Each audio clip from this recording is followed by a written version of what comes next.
একটা মানুষের ভেতরে এতগুলো গুণ থাকাটা কি ঠিক? দেখো, আমি সুনির্দিষ্ট কিছু কাজ করি, যা করতে আমার ভালো লাগে, অথবা যা করা প্রয়োজন, অথবা আমার নেশা, আমি তাই করি। তার মধ্যে কোনো কোনো কাজকে তুমি গুণ হিসাবে চিহ্নিত করবে। সুতরাং আমি গুণী না খুনি, তার দায় এবং কৃতিত্ব কিন্তু তোমার।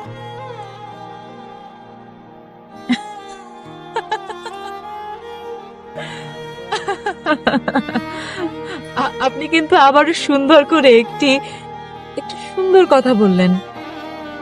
আপনি খুনি হতে যাবেন কেন? আপনি একজন গুণী মানুষ।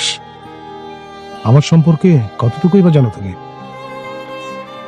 কিছু কিছু মানুষ আছে যাদের অল্প দেখেই অনেক দূর জানা যায়, বোঝা যায়।